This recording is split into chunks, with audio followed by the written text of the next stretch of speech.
मेरा टाइम शुरू हो गया, बातचीत नहीं। हाँ, अब बताओ दिशा, वाई ऑनलाइन? दिशा का माइक काम कर रहा है? नहीं, दिशा को या तो मेरी आवाज नहीं पहुंच रही है।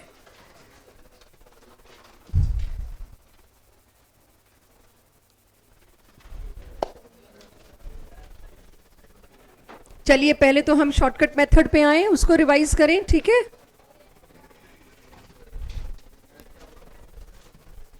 निकालो शॉर्टकट मेथड वाला फॉर्मूला, ऑल ऑफ यू निकालिए। वो हाफ और वो पूरा फॉर्मूला निकालो सर।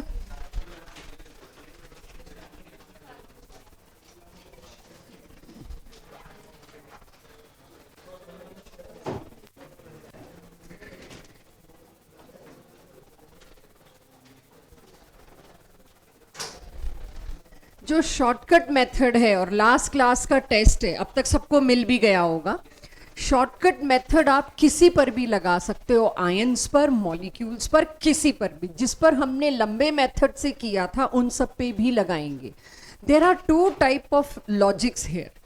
अगर हाइब्रिडाइजेशन के डिटेल पे कोई क्वेश्चन आ गया तो आपको हाइब्रिडाइजेशन का पूरा वो डिटेल मेथड आना कंपलसरी है, कंपल्शन है। बीच में से कुछ भी पूछ लेंगे, जैसे इनमें से किस किस में sp3d में कौन से वाला d है, राइट? मतलब आएंगे आगे आगे और अच्छे क्वेश्चन। या ये पूछ सकते हैं कि हाइब्रिडाइजेशन किसका होता है, इलेक्ट्रॉन्स का, ऑर्बिटल्स का, एक्स का कि वाई का? हाइब्रिडाइजेशन किसका होता है? Fill in the blanks. Orbitals, electrons का नहीं। क्यों यही वाले ऑर्बिटल्स इन्वॉल्व हुए, वो वाले क्यों नहीं हुए? इस तरह के कुछ क्वेश्चन। तो हाइब्रिडाइजेशन के जो साइलेंट फीचर्स हैं उसके ऊपर बहुत डिफिकल्ट, बहुत अच्छे क्वेश्चंस बनते हैं। तो उन क्वेश्चंस के लिए आपको हाइब्रिडाइजेशन वैसे आना जरूरी है। लेकिन अगर कोई क्वेश्चन आया सिर्फ एक, और वो क्या, ये थोड़ी सी ब्लर है स्लाइड, ये लास्ट क्लास में आपने नोट कर रखी है, तो अभी थोड़ा ऐसे ही काम चला लेना, ठीक है? शॉर्टकट मेथड हम किसी के लिए भी लगा सकते हैं सिवाय वो एल्केन, एल्कीन, एल्काइन वाले के लिए, वो बहुत महंगा पड़ता है। तो शॉर्टकट मेथड आप ज्यादातर के लिए लगाएंगे। ऐसा नहीं है कि अब अमोनिया के लिए मैम ने ऐसे सिखाया तो शॉर्टकट नहीं लगाना। तो पहले आज जरा शॉर्टकट मेहनत करते हैं, फिर से शॉर्टकट मेथड पे थोड़ी मेहनत करके उसको जरा कॉन्फिडेंट बनाते हैं, फिर अगले टॉपिक्स लेंगे। तो सबसे पहले मेरे पास था लास्ट क्लास में जो केसेस थे, ये केसेस सबसे हो गए थे। एक बहुत अच्छा केस जो है वो नाइट्रेट का था। Let's check. Nitrogen central atom, तो मैं इसमें क्या करूंगी, हाफ के बाद मुझे क्या करना है, वैलेंस शेल में कितने इलेक्ट्रॉन होते हैं नाइट्रोजन के। तो नाइट्रोजन के वैलेंस शेल में कितने इलेक्ट्रॉन्स होते हैं? 5। इस पे एक भी मोनोवैलेंट नहीं है, क्योंकि ऑक्सीजन की वैलेंसी होती है 2, वो होता है डाइवैलेंट। तो यहां आप क्या करोगे, 0। और चार्ज क्या है, एनायनिक, -1। तो मेरे को जहां तक याद है मैंने आपको बताया था, एनायनिक चार्ज को ऐड कर दो, कैटायनिक चार्ज को सब्ट्रैक्ट कर दो। तो यहां पर मैंने एनायनिक चार्ज को अगर ऐड करना है तो दिस 6/2 इज 3। ये थी शॉर्टकट मेथड। अब थोड़ा सा मुझे शॉर्टकट मेथड पे कॉन्फिडेंस लाना है, उससे पहले साथ साथ ये भी करते हैं, इन वाले केसेस पे शॉर्टकट मत लगाना, not at all suggested, right? इन वाले मेथड्स पे आप शॉर्टकट नहीं लगाएंगे। अब मुझे इस वाले केस में इन सारे कार्बन्स की हाइब्रिडाइजेशन आपसे चाहिए। दीपा मेरा पेन देखना, शायद वहां छूट गया है। क्या हुआ, कुछ प्रॉब्लम हो रही है?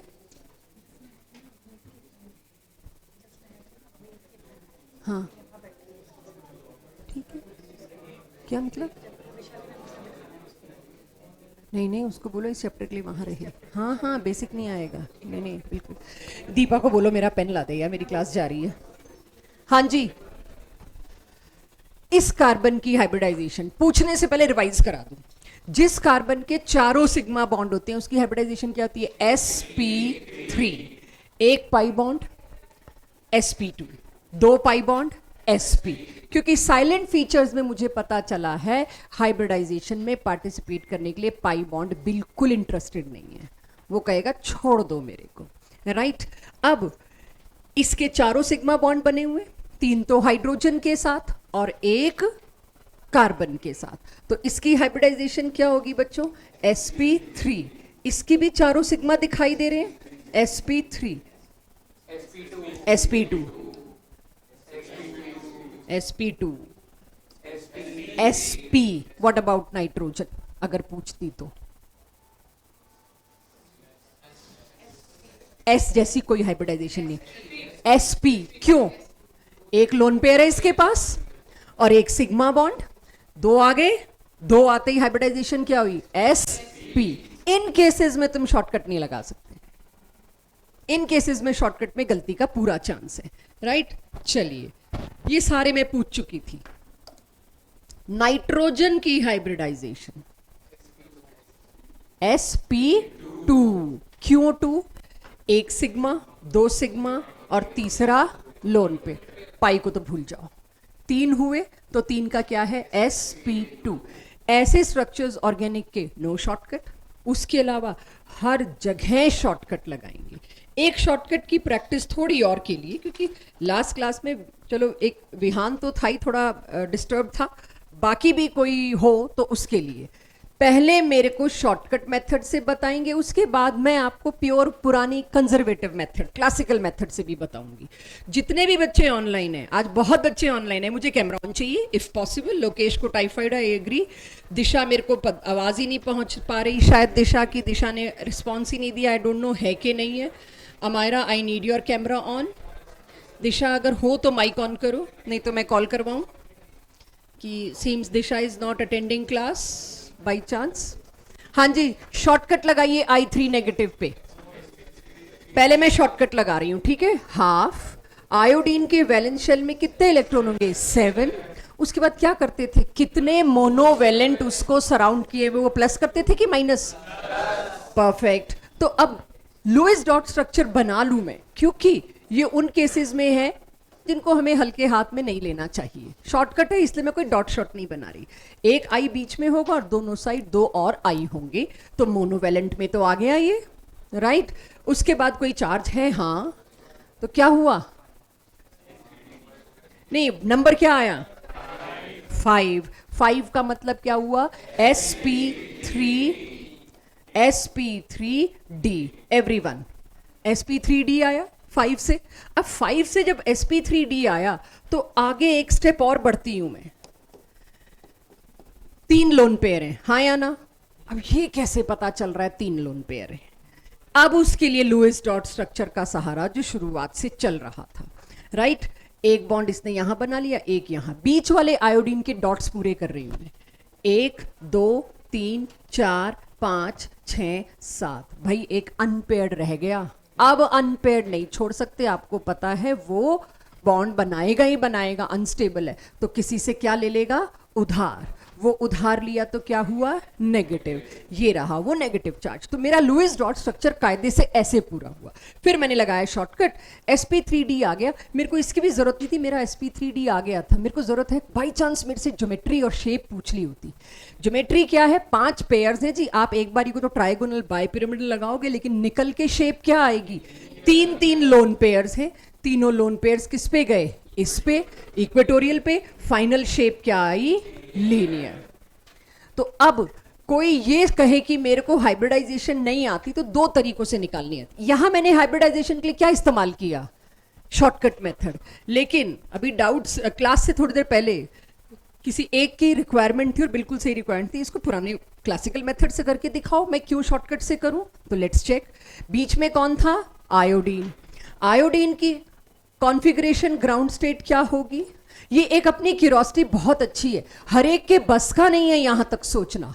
ज्यादातर बच्चा क्या सोचता है? बस आंसर आ गया, थक गए, आगे चलो। नहीं, अगर आप एक स्टेप और घुसना चाहते हैं, यार इसको अगर मैं पुराने मेथड से करना चाहूं तो क्या हो सकता है? My curiosity, wonderful thing, you should get into it. तो आयोडीन की तो ये, अब मेरे को पता है आयोडीन का लुईस डॉट स्ट्रक्चर तो देखो मेरे को बनाना ही है, और अब मेरे को एक्सप्लेन भी नहीं करना ये नेगेटिव वाला है, पता है आपको डॉट स्ट्रक्चर। नाउ बॉन्ड कितने बना रखे हैं आयोडीन ने? तो मेरे को एक्साइट तो करना पड़ेगा। ये था NS, ये था NP, ये था ND। अब एक इलेक्ट्रॉन को एक्साइट किया, एक इलेक्ट्रॉन को अगर मैं एक्साइट कर रही हूं, एक समस्या, 3 आ गए मेरे पास ऐसे जो कि बॉन्डिंग में पार्टिसिपेट करने की इच्छा करेंगे। क्योंकि अनपेयर्ड है। अनपेयर्ड का पेयर होना नेचर में डेस्टिनी है, बॉन्ड इसीलिए बन रहे हैं। और अनपेयर्ड कोई छूटता भी नहीं, जो छूटता उसको अलग से पढ़ रहे हैं। भाई ये दो कंपाउंड ऐसे हैं, दो ही मिलने वाले, दो कंपाउंड ऐसे हैं जो अनपेयर्ड इलेक्ट्रॉन रखे बैठे हैं। तो अनपेयर्ड इलेक्ट्रॉन नहीं होता यूजुअली, बच ही नहीं सकता। तो पहली बात तो बीच वाले आयोडीन ने क्या किया, इसने एक आयोडीन के साथ बॉन्ड बना लिया, इसने एक आयोडीन के साथ बॉन्ड बना लिया। इसने फिर क्या किया, किसी से एक उधार ले लिया। उधार लेने का मतलब किससे लिया, नॉट योर हेडेक। अभी जिस दिन बॉन्ड तोड़ना शुरू करेंगे आगे के चैप्टर्स, उसमें बॉन्ड उधार दिखाएंगे। अभी तो हम बॉन्ड बनाना शुरू कर रहे हैं। फिर एक स्टेज आएगी, मैम इस पे बॉन्ड तोड़ना है, अब रिएक्शंस करनी है। तो बॉन्ड कौन से वाला टूटेगा और कैसे टूटेगा, कौन किसको दे के जाएगा, वो आगे के चैप्टर्स हैं। किसी से भी उधार लिया, आई डोंट केयर, उधार ले लिया, राइट अब जब मैंने उधार ले लिया, मुझे पता है उधार लेने के बाद ये लोन पेयर की तरह बिहेव करेगा, ऊपर देख चुके। तो क्यों ना मैं दिखाने के लिए ये दिखा दूं, ये मांगा हुआ है, दिस इज बोरोड। बाकी के दो ने क्या किया, आयोडीन के साथ। जो ये बना लेना, मतलब मेरे को कुछ समय लगा है यहां पे आने में, जब मतलब इस लायक अपनी क्लास को बनाने में कि ये समझ पाए। जब खुद अपने आप को ये समझा लो ना, तुम्हें हाइब्रिडाइजेशन वेस्पर में कोई परेशान नहीं कर सकता। शॉर्टकट हो या ना हो, तुम आंसर पे तो पहुंच जाओगे, बट इस मेथड से टाइम लगेगा। और आजकल का जमाना इंस्टेंट है, क्वेश्चन पेपर में टाइम इज बिगेस्ट मनी। तो शॉर्टकट से जाएंगे, लेकिन विदाउट लूजिंग कॉन्फिडेंस के में नॉर्मल मेथड नहीं आता। तो अगर अब आप देखो ये उधार मांगा हुआ, आगे 3 लोन पेयर्स, और हाइब्रिडाइजेशन में लोन पेयर को आप छोड़ नहीं सकते। छोड़ नहीं सकते तो हाइब्रिडाइजेशन कौन सी होगी, sp3d, दैट्स इट।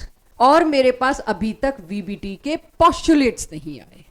अब VBT के पॉस्टुलेट्स आते हैं। इन केस 100 में से कोई पूछ ले, लिखो जी VBT के पॉस्टुलेट्स, क्योंकि अभी आपके बहुत से सवालों के जवाब रहते हैं, वो आज ही खत्म होंगे, आज VBT खत्म हो जाएगी। सबसे पहला वही है ये जो पहले लिखवा के आई हूं। फर्स्ट पॉस्टुलेट लिखिए, बहुत जरूरी होंगे। Partially filled orbitals overlap with opposite spin of electrons to form a bond. और ब्रैकेट में आप लिख सकते हैं, अच्छा नीचे लिखा हुआ ये, सॉरी सेकंड पॉइंट, अगर ये सारा पढ़ा चुकी हूं बच्चों तो लिखिए 1 by 1, I am waiting. Central atom also excite, ये चीजें नई थी। सेंट्रल एटम अपने ऑर्बिटल्स के इलेक्ट्रॉन्स को एक्साइट कर देता है ताकि वो भी बॉन्ड फॉर्मेशन में पार्टिसिपेट कर सके, बॉन्ड बनने में उनका पार्टिसिपेशन हो सके। उसके लिए सेंट्रल एटम अपने इलेक्ट्रॉन्स को एक्साइट करने में पीछे नहीं छूटता। फिफ्थ, जब एक्साइट हो गया, हाइब्रिडाइज हो गया, उसके बाद हाइब्रिडाइज ऑर्बिटल्स अपने आप को स्पेस में 3D में कैसे अरेंज करते हैं, वेस्पर की तरह और वेस्पर के अकॉर्डिंग, और उसके बाद बन के आती है फाइनल शेप। अब मेरे कुछ क्वेश्चंस जो आप लोगों को आपने कई बार पूछे, सोचे, मैंने जवाब नहीं दिए। एक आधे क्वेश्चन का, ये सारे 12th में मिलेंगे क्वेश्चंस आपको, लेकिन पढ़ाई यही चाहते हैं। तो जिसके 5 पॉस्टुलेट पूरे हो जाएं वो मुझे फेस करे, ताकि मुझे पता चले मुझे स्लाइड कब चेंज करनी है। नाउ मेरा एक सवाल, VBT के अकॉर्डिंग ही आप जवाब देंगे, अभी और कुछ आता भी नहीं है जिसके अकॉर्डिंग आप जवाब दें। नाइट्रोजन का अगर मैं देखूं, मैक्सिमम बॉन्ड नाइट्रोजन के कितने बन सकते हैं, उससे पहले आप मेरे को बताओ शॉर्टकट मेथड से नाइट्रोजन की हाइब्रिडाइजेशन। चलो डी आया एक का, आराम से जिसने डी लिया है वापस निकाले, इट इज sp3। बताना लोकेश, ईशान, आदर्श बता सको तो। sp3, okay. अब कोई मेरे को कहे कि आपसे कोई भी सवाल मैं पूछूं, उससे पहले आपके दिमाग में ये बन जाना चाहिए, सॉरी, हाँ जी, इसकी हाइब्रिडाइजेशन क्या बताई आपने, sp3। फटाफट इसकी शेप, टेट्राहेड्रल। अमोनिया पिरामिडल होता है, ये अमोनिया नहीं, चारों बॉन्ड पेयर है। अगर इसका लुईस डॉट स्ट्रक्चर बनाओगे तो एक्चुअली में क्या है, एक ये, एक ये, एक ये अगर लोन पेयर होता तो धक्का आता नीचे। हालांकि मुझे पता है मैं शेप सही नहीं बना रही हूं, मैं लुईस डॉट स्ट्रक्चर बना रही हूं। पहले समझा लूं चौथा बॉन्ड है क्या। 4 sigma bond sp3, 4 sigma. Coordinate को सिग्मा की इज्जत दी जाती है, हमेशा याद रखना। ये तो अभी दे दिया कोऑर्डिनेट क्योंकि क्लास 11th बैठी है, बस ये पढ़ने पढ़ाने वाले को पता होना चाहिए ये बॉन्ड कोऑर्डिनेट था। आप पलट के नहीं पूछ सकते, कोऑर्डिनेट और सिग्मा एक ही बात है। कोऑर्डिनेट को कोवेलेंट सिग्मा का रिस्पेक्ट दिया जाएगा, तो इसका मतलब हाइब्रिडाइजेशन कौन सी हुई, sp3, वो तो आप पहले ही बता चुके थे। ज्योमेट्री क्या हुई, चारों बॉन्ड पेयर हैं तो ज्योमेट्री क्या होगी, टेट्राहेड्रल। पिरामिडल का तो चांस ही नहीं, चारों कोने हैं, 4 कोने हैं तो टेट्राहेड्रल हो गई, खत्म बात इसकी शेप ज्योमेट्री, राइट। मेरा सवाल क्या है, PCl5 एग्जिस्ट करता है, NCl5 क्यों एग्जिस्ट नहीं करता? Class 12th volume 1 P block nitrogen family का सवाल है। तो D ब्लॉक नहीं है तो राइट, बिल्कुल सही। मैं उसी तरह से पूछूंगी जैसे आपसे पूछा जाएगा पूरा जालिम बन के कि क्यों सही आ गया, तो ऐसे कैसे, अगला स्टेप भी चाहिए। क्योंकि फास्फोरस के पास वेकेंट d ऑर्बिटल है, फास्फोरस और नाइट्रोजन की कॉन्फ़िगरेशन सेम है, NS2 NP3, लेकिन नाइट्रोजन पे 2d नहीं है, फास्फोरस पे 3d है। तो वो क्या करेगा, अपने इस एक इलेक्ट्रॉन को एक्साइट करके यहां भेज देगा, 5 बॉन्ड बना सकता है। क्लास 12th में इसके 6 भी बनाएंगे, अभी नहीं, वीबीटी का दूसरा हिस्सा। यस, कोऑर्डिनेट प्रोटॉन लेके आया ना, प्रोटॉन खाली आया, 1s को खाली लेके आया, तभी तो उसने एक इलेक्ट्रॉन पेयर मांगा ना। लोन पेयर मेरी मर्जी हो मैं एक्सेप्ट कर लूं किसी से, नहीं, जब तक मेरे पास जगह नहीं होगी मैं रख नहीं सकती।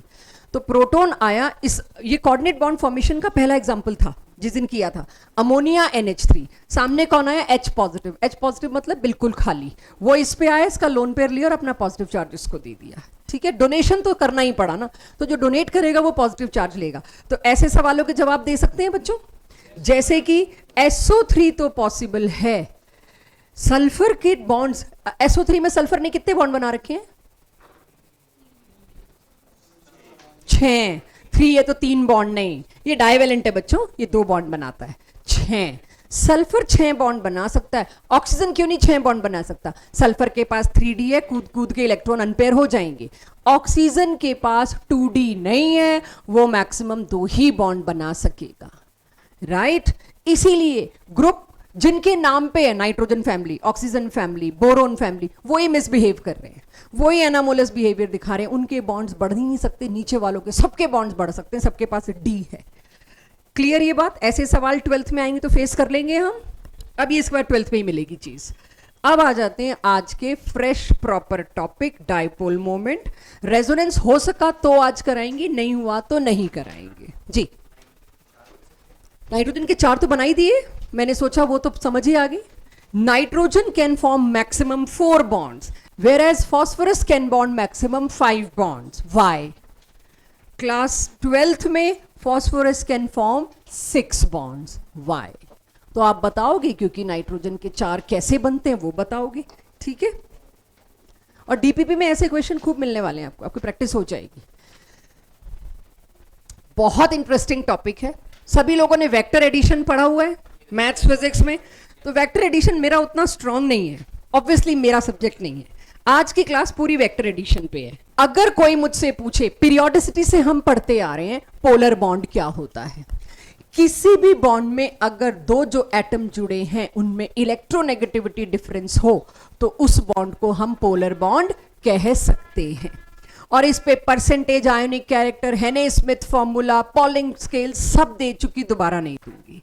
तो we all know polarity exist.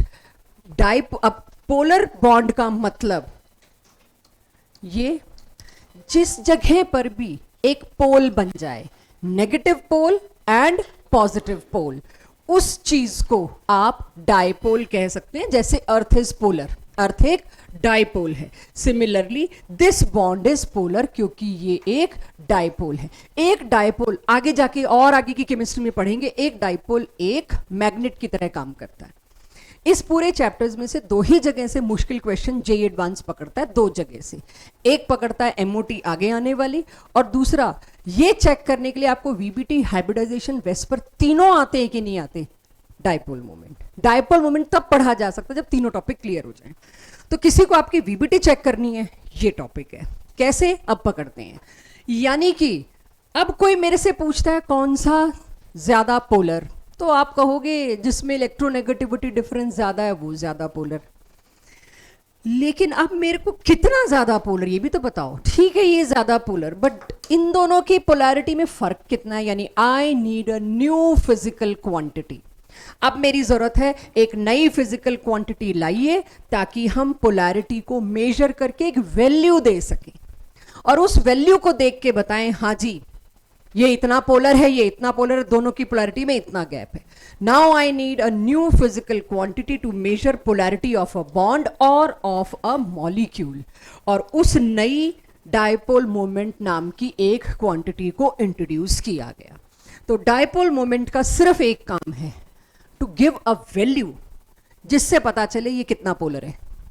जिसकी वैल्यू 1.86 आई, एक की वैल्यू आई 8.86, एक की वैल्यू आई 0.5, कौन सा ज्यादा पोलर है, 1.86। जस्ट अ स्केल, जैसे पीएच स्केल डाला गया एसिडिक कैरेक्टर बताने की, कौन सी सॉल्यूशन ज्यादा एसिडिक है उसके लिए पीएच स्केल लाए, कौन सी चीज ज्यादा पोलर है उसके लिए क्या लेकर आए हम, डायपोल मोमेंट नाम की एक फिजिकल क्वांटिटी। उसका सिंबल है mu. Mu is Q into D, right. Q क्या होता है, क्यू होता है चार्ज सेपरेशन। जितना चार्ज पार्शियल पॉजिटिव है उतना ही नेगेटिव। तो आप समझ लीजिए उस क्यू को mod of Q, plus minus नहीं, जो भी चार्ज मेरे को क्वेश्चन में दिया होगा क्यू उसका मॉड ले लिया, इनटू डिस्टेंस। जो दो चीजों के बीच बॉन्ड बना है बच्चों, अगर यही देख रहे हो, ये क्या है, bond length. Bond length is small D distance, यानी बॉन्ड लेंथ बड़ी होती जाएगी तो चांस है पोलैरिटी भी बढ़ेगी। बॉन्ड लेंथ छोटी होती जाएगी तो चांस है पोलैरिटी घटेगी। क्यू बढ़ता जाएगा चार्ज सेपरेशन, पोलैरिटी बढ़ेगी। क्यू घटता जाएगा, पोलैरिटी घटेगी। सीधा बता दिया, दो के डायरेक्टली प्रोपोर्शनल है। इतना क्लियर? साथ साथ नोट करना, ये स्लो चल रही हूं मैं, साथ साथ नोट करना। कर लीजिए इतने को, जिसने ना किया हो, कुछ तो कर ही रहे थे, खैर जिसने ना किया हो कर ले। Q इज चार्ज, लेकिन पुराने जमाने में जब तक ऐसा ही सिस्टम नहीं आया था, चार्ज इन ESU, ये हम शुरू में स्ट्रक्चर ऑफ एटम में पढ़ चुके हैं। ESU मतलब electrostatic unit of charge, right. ESU में नापा जाता था, तो वो भी क्लियर करूंगी अभी क्या चीज है। और D का मतलब बॉन्ड डिस्टेंस। तो CGS सिस्टम में कोई मेरे से पूछे चार्ज की यूनिट क्या होती है, वो है ESU, और डिस्टेंस की यूनिट क्या होती है, वो है सेंटीमीटर। तो म्यू की यूनिट क्या होगी, म्यू की यूनिट होगी ESU डॉट सेंटीमीटर। अगर मैं CGS सिस्टम की बात करूं, थोड़ा ऊपर कर सकते हो स्लाइड को जूम करके, अगर चार्ज सेपरेशन, इन दोनों में इलेक्ट्रोनेगेटिविटी डिफरेंस है, जिसकी वजह से किसी एक पे चार्ज सेपरेटली पैदा हुआ पार्शियल पॉजिटिव, और इस पे चार्ज सेपरेट प्रोड्यूस हुआ पार्शियल नेगेटिव।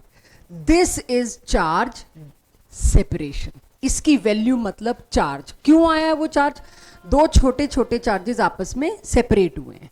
कल को आप पोटेंशियल डिफरेंस पढ़ोगे, आई होप अभी तक फिजिक्स में पढ़ा है पोटेंशियल डिफरेंस। तो पोटेंशियल डिफरेंस क्या होता है, two opposite charges separated by a distance, तभी पोटेंशियल डिफरेंस आता है। मैग्नेट भी तभी होती है, पोलैरिटी भी तभी होती है। थोड़ा सा चार्ज का सेपरेट होना, एक को ना प्योरली पॉजिटिव, एक को ना प्योरली नेगेटिव। तो ये जो चार्ज बना है इसी को बोल रहे हैं चार्ज सेपरेटेड, अदरवाइज तो नहीं था ना। इतना नोट हो गया हो तो अब मैं समझाना शुरू करूं इसको।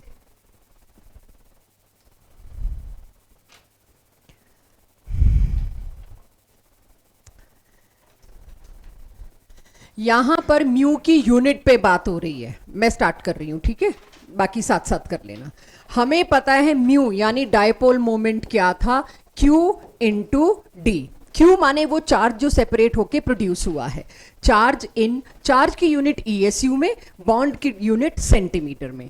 तो इन दोनों को प्रोडक्ट कर दूं तो CGS सिस्टम में मेरे को डायपोल मोमेंट की यूनिट, अब एक फिजिकल क्वांटिटी आपके लिए इंट्रोड्यूस हो रही है तो उसके बारे में सब बात करना पड़ेगा। जैसे स्पीड जिस जिंदगी में आपको बताई गई 9th क्लास में, आपको बताया गया होगा स्पीड का फॉर्मूला क्या है या स्पीड की यूनिट क्या, कुछ तो बताया गया होगा, राइट। साथ में ये भी बताया गया होगा जब वेलोसिटी आई होगी तो एक स्केलर है एक वेक्टर है। तो एक जब फिजिकल क्वांटिटी इंट्रोड्यूस होती है उसकी सारी चीजों के बारे में बात करनी है, तो वही हम कर रहे हैं। तो इसके यूनिट सीजेएस सिस्टम में ईएसयू डॉट सेंटीमीटर। लेकिन अगर मैं देखूं अक्सर जो ये लिखना बहुत डिफिकल्ट था, ये बड़ा कॉम्प्लिकेटेड सा था, इलेक्ट्रोस्टैटिक यूनिट और सेंटीमीटर। इस पूरे को साथ में इस एक वैल्यू को अक्सर देखे गए डायपोल मोमेंट इस इतना तो सब में ही था, मिनिमम में था। इस सारे को उन्होंने कहा ये तो हर एक आंसर में आना है, बड़े लंबे लंबे आंसर आने हैं इसके। तो इतने को उन्होंने कहा, एक साइंटिस्ट के नाम पे रिस्पेक्ट दे देते हैं, 1 Debye capital D is its another unit. जैसे फोर्स की यूनिट न्यूटन भी डाली दी गई, ठीक है, फोर्स की अदरवाइज यूनिट कुछ और है, उसको क्या रिस्पेक्ट दे दिया गया, न्यूटन। वैसे ही डायपोल मोमेंट की ईएसयू डॉट सेंटीमीटर और साथ में ये वैल्यू 1.23 इंटू 10 की पावर -18, इतना तो सभी में दिख रहा था। इस पूरे को नाम क्या दे दिया, डिबाई कैपिटल डी। अब सीजेएस सिस्टम के हिसाब से मैं नहीं चलना चाह रही, मैं चलना चाह रही हूं एसआई में। एसआई में जब मैं घुसती हूं तो पहले मेरे को ईएसयू को किस में यूनिट में कन्वर्ट करना पड़ेगा, कूलम्स में। 1 ESU came out to be इतने coulombs, right. 1 centimetre came out to be इतने मीटर्स। तो ऊपर जो मेरे पास सारा सिस्टम था उसको अब मैं कूलम्स मीटर में कन्वर्ट करना चाहूंगी बजाय ESU सेंटीमीटर के। तो अब देखा यही गया, अक्सर चार्ज सेपरेशन, जो चार्ज प्रोड्यूस हो रहा है, ध्यान से सुनिएगा, इसलिए पहले नोट करा दिया कि मेरे को इसका रीटेक मत कराना, सिंपल वैल्यूज हैं। जो चार्ज प्रोड्यूस हो रहा था उसकी यूनिट ईएसयू में इसी के आसपास आ रही थी, 10 की पावर -18। कहीं आ रहा होगा 2 इंटू 10 की पावर -18, कहीं आ रहा होगा 6.3 इंटू 10 की power -18, what ever. Range was 10 की पावर -18, ये भी एक ऑब्जर्व कर लिया गया। अब आप देखो मैं म्यू को सीधे किस में कन्वर्ट कर रही हूं, कूलम्स मीटर में। रेंज क्या है सब में, 10 की पावर -18 के आसपास। इसको किससे मल्टीप्लाई किया, अब एक ईएसयू माने 3.3 इंटू 10 की पावर -10 कूलम्स, सो 10 की पावर -18 ईएसयू माने इतने कूलम्स। यानी अब मैं पूरी तरह से ईएसयू को किस में कन्वर्ट कर पाई, कूलम्स में। मल्टीप्लाइड बाय सेंटीमीटर की जगह क्या लिख दूं, 10 की पावर -2 मीटर्स। ये पूरा सॉल्व होके मेरे पास इस तरह से कुछ आया, 3.3 इंटू 10 की पावर -30 कूलम्स डॉट मीटर्स। ये पूरा मैं आपको सिर्फ एक चीज दिखा रही हूं, how to convert ESU centimetre into coulombs metre, that too जब वैल्यूज की रेंज मेरे को पता है किसके आसपास है। तो जस्ट एक नोट्स के लिए, एक डिटेल के लिए आपके पास आया। जब तक हम इसके क्वेश्चन नहीं सॉल्व करेंगे, इसकी प्रैक्टिस नहीं करेंगे, क्लैरिटी नहीं आएगी। तो अब पहले इसकी प्रैक्टिस करते हैं, फिर इसकी क्लैरिटी में कुछ इशू हुआ तो विल डिस्कस अगेन। नाउ पहले तो मेरे को इसकी केमिस्ट्री पढ़नी है, फिर आगे की बात करती हूँ। हर वो मॉलिक्यूल जो पोलर होगा, पोलर कौन सा मॉलिक्यूल होगा, जिसमें इलेक्ट्रोनेगेटिविटी डिफरेंस हो। अब तक तो इतना ही आता है आपको, इससे ज्यादा तो इतनी। माधव यही है, कुछ कर रहा है, किसी और यंत्र पे तो नहीं लगे हुए नीचे, गुड। पोलर मॉलिक्यूल वो मॉलिक्यूल होता है जिसका म्यू 0 नहीं होता। यानी अगर कोई मॉलिक्यूल पोलर है तो उसके म्यू की कुछ तो वैल्यू होगी, चाहे छोटे से छोटी वैल्यू हो या बड़ी हो। दैट इज, आज के बाद अगर मैं ये लिखूं, समझ जाएंगे molecule is polar. Non zero value मतलब मॉलिक्यूल इज पोलर। और किसी का म्यू 0 आ गया, उसको मैं क्या कहूंगी, नॉन पोलर मॉलिक्यूल। जैसे कि Cl2। अब 2 Cl का डायपोल मोमेंट, म्यू माने डायपोल मोमेंट, धैर्य, हाँ, 2 Cl का म्यू 0 क्यों है दीपेंद्र? Cl2 का कोई बात नहीं, जाग लो, उसके बाद पूछ लूंगी, 1 मिनट। हेडेक हो रहा है, यू वांट मेडिसिन तो हम दे सकते हैं। दीपेंद्र, Cl2 इसका म्यू 0 क्यों है? म्यू का फॉर्मूला क्या है उस हिसाब से बताना। Q into D. तो चार्ज सेपरेशन कितना, आ रही हूं, 1 मिनट। Q कितना होगा, जीरो, क्योंकि दोनों Cl में कोई इलेक्ट्रोनेगेटिविटी डिफरेंस ही नहीं। जब दोनों में कोई इलेक्ट्रोनेगेटिविटी डिफरेंस ही नहीं, चार्ज क्या आएगा? जीरो। डिस्टेंस का क्या ही करना मेरे को, क्यू क्या हो गया? जीरो। तो सारे सिमिलर वाले तो नॉन पोलर होंगे, हम पहले भी पढ़ चुके हैं पीरियोडिसिटी में, उसके लिए टॉपिक लाने की जरूरत नहीं थी मेरे को। Cl2, Br2, O2, F2, N2 ये सारे के सारे क्या हैं? Non polar. P4, S8 जो ले आओ सब क्या है? Non polar. अब बता सकोगे क्यों नॉन पोलर? क्योंकि इसका म्यू जो है जीरो है, डायपोल मोमेंट। क्यों डायपोल मोमेंट जीरो है? क्योंकि charge is zero. Conditions for molecule to be polar, एक तो पोलर बॉन्ड होना चाहिए ना कम से कम। क्या ये दोनों मॉलिक्यूल्स पोलर हैं? हाँ या ना? क्या ये दोनों मॉलिक्यूल्स पोलर हैं? सब नोट होना चाहिए, अभी थोड़ी देर में मामला बड़ा टाइट होने वाला है। Conditions for molecule to become polar, यहां से ऊपर तो चलो ऐसे ही Cl2 Br2 लिख दिया मैंने, पता ही है वो तो आपको वैसे भी आता है, उसके लिए इस चैप्टर की जरूरत नहीं थी। यहां से मेरे को ये पता लग गया है कि मॉलिक्यूल्स के पोलर होने के लिए कम से कम एक पोलर बॉन्ड होना जरूरी है। आप सेंटेंस समझ रहे हो, सुन रहे हो? अब मैं बॉन्ड की बात नहीं कर रही, अब मैं मॉलिक्यूल्स की बात कर रही हूं। Conditions for molecules to become polar. अब हम चैप्टर पीरियोडिसिटी से आगे बढ़ गए, यानी कि ऐसा मॉलिक्यूल जिसमें कम से कम एक पोलर बॉन्ड है, उस मॉलिक्यूल को मैं पोलर कह सकती हूं। यस, पहली कंडीशन पूरी नोट करिए, फिर दूसरी मेरे साथ समझ के, क्योंकि मेरे को फिर वेस्पर वगैरह सब चाहिए। इतने के बाद नोट करना, शायद आपको ज्यादा नोट करना पड़े, मुझे कम। अब आपसे कहा गया है एक पोलर बॉन्ड से ज्यादा पोलर बॉन्ड हुए तो क्या? ठीक है, एक पोलर बॉन्ड से ज्यादा पोलर बॉन्ड, आपको याद होगा वीबीटी में भी पहला केस मैंने यही लिया था, राइट? तो एक साथ कितनी चीजें हम पूछ सकते हैं BeCl2 देके? हाइब्रिडाइजेशन, BeCl2 के दो बॉन्ड कैसे बने भाई, इसमें तो एक भी अनपेयर्ड नहीं था, एक्साइट कराने वाला फंडा, शेप, पोलैरिटी। एक्चुअली तो हर चीज पूछी जाएगी, इसीलिए क्वेश्चन बैंक धीरे धीरे बढ़ रहा है, क्योंकि मेरे को सब एक साथ पूछना है। क्लास टेस्ट धीरे धीरे डिफिकल्ट हो रहे हैं क्योंकि सब एक साथ पूछना है। सो अब BeCl2 पोलर है या नहीं, सब लोग यहां ध्यान दें। तीसरे चौथे केस से आपको शुरू करना पड़ेगा काम, 2-3 मैं कराऊंगी।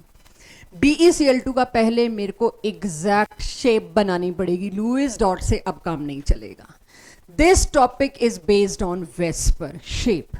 तो BeCl2 याद करो जरा, लुईस डॉट स्ट्रक्चर अगर मैं बनाऊं तो दो ही इलेक्ट्रॉन थे, 1s2 तो inner core, 2s2 outer core. 2s2 एक इलेक्ट्रॉन जंप कराया, क्या हुए? दो हो गए अवेलेबल। तो बेरिलियम के वैलेंस शेल में होते ही दो इलेक्ट्रॉन है, दोनों आपने बॉन्ड में लगा दिए, तो शेप क्या आएगी? लीनियर। तो मैंने एग्जैक्ट वो शेप बनाई जो होती है। Now check bond number 1, is it polar? Is it polar? दोनों में देखिए चार्ज सेपरेशन है, yes it should be polar. Dipole moment, अगर कोई बॉन्ड पोलर है, उसका डायपोल मोमेंट है, तो उसको रिप्रेजेंट हमेशा एरो से किया जाता है। अब आया एरो, जब हमने सिखा दिया कोऑर्डिनेट बॉन्ड के लिए एरो नहीं बनाते, अब आपको समझ आएगा क्यों नहीं बनाते। मेरे को एक और एरो की जरूरत है। हमेशा डायपोल मोमेंट एक एरो से इंडिकेट होता है, टेल पॉजिटिव पे। क्यों? क्योंकि टेल पर एक परपेंडिकुलर डाल के पॉजिटिव साइन बनता है, इसीलिए टेल पॉजिटिव पर, हेड हमेशा नेगेटिव पर। आज की पूरी क्लास इस पे है, एरो पे। Dipole moment is a vector quantity, not a scalar quantity.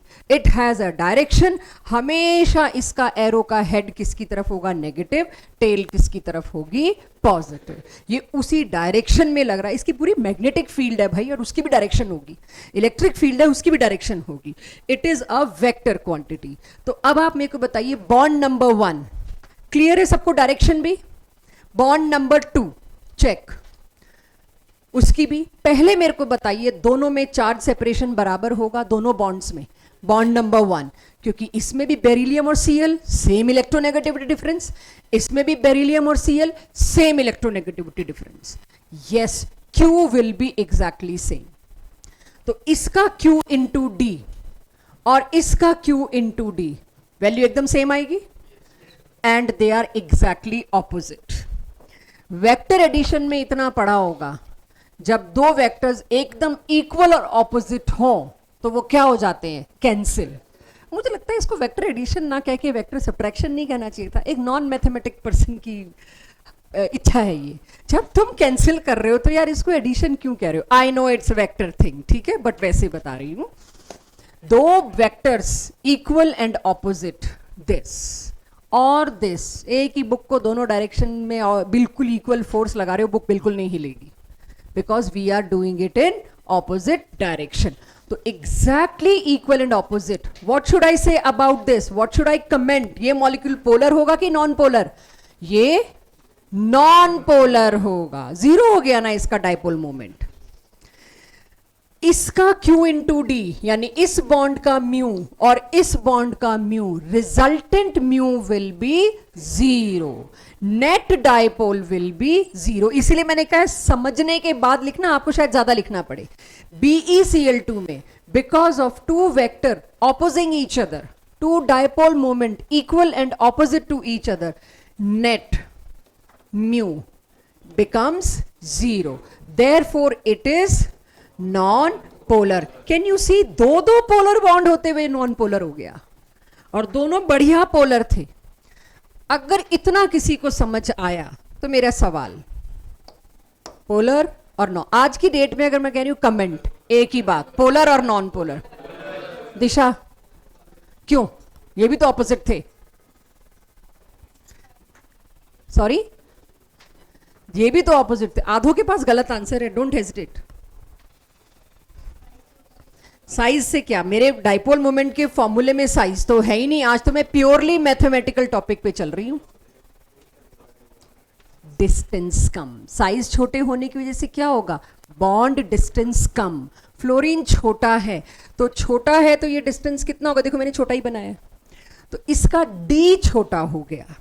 इसकी वजह से ये वाला म्यू और ये वाला म्यू, डायरेक्शन तो ऑपोजिट थी लेकिन वैल्यू सेम नहीं थी, राइट। तो जी क्या आएगा, नेट डाइपोल मोमेंट किस डायरेक्शन में आएगा, इसमें कि इसमें, फ्लोरीन की साइड। ये और ये नहीं चलेगा, फ्लोरीन की साइड। क्यों, नेगेटिव वैल्यू, इसमें चार्ज ज्यादा है बच्चों, क्यों, आप कहोगे इसमें डी ज्यादा है। इस सवाल को आज के आखिर के लिए रखते हैं, आखिरी स्लाइड पे आपको Cl और F लाके दूंगी, क्योंकि अभी थोड़ा जल्दी हो जाएगा ये बताना। बट क्या यहां पर आप ये बता सकते हैं, शुरुआत हुई है टॉपिक की, आखिरी मेरा एग्जांपल ही F और Cl पे है, क्या आप ये बता पाएंगे this is non polar and this is polar, yes और नो।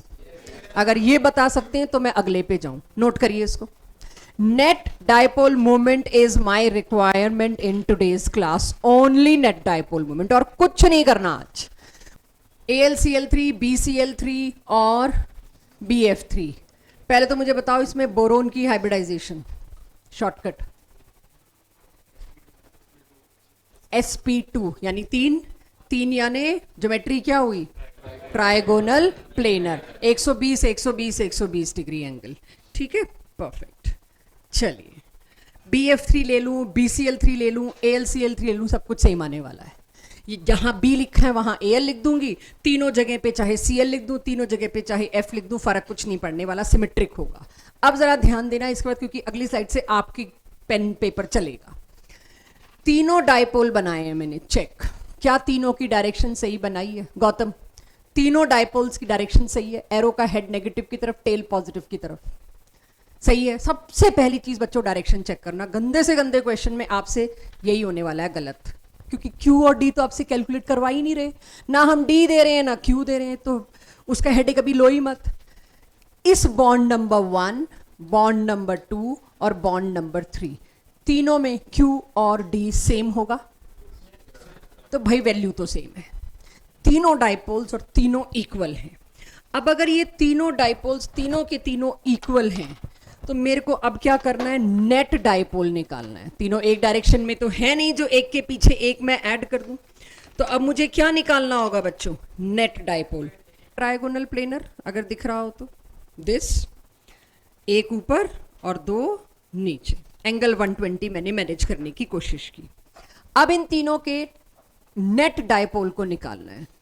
इन दोनों का डायरेक्शन, अभिवीर, इन दोनों के वेक्टर की एडिशन की डायरेक्शन नेट की क्या होगी? एरो का हेड इधर है, ये इधर, ये इधर, नेट डायरेक्शन क्या होगी? एग्जैक्टली इधर, हाँ या ना? इधर के लिए मैं ये कह दूं, अनदेखा कर दूं इन दोनों को, दिस, इन दोनों का जो एडिशन होगा, आप जानते होंगे ये एडिशन नहीं है एक्चुअली में, तो ये सब्ट्रैक्शन है। ये दोनों एक दूसरे को काटते हैं। कैसे काटते हैं? फॉर्मूला क्या है आपके पास वेक्टर एडिशन का? कॉस थीटा की वैल्यू फ्रैक्शनल आती है, नेगेटिव में आती है, कुछ ही कह लो। जब आप इसको कॉस थीटा के फॉर्मूले में डालते हो तो क्या आता है कॉस थीटा की वैल्यू? कॉस थीटा की वैल्यू जैसे जैसे बड़ी होती जाएगी नेट वैल्यू छोटी होती जाएगी। कह सकती हूं ये बात? चलिए, नहीं भी कह सकते, घर जाके सोचना, डीप बात है बड़ी। आद्या वेट, राइट। जब ये दो वेक्टर्स आप ऐड करेंगे नेट डायरेक्शन इधर आएगी।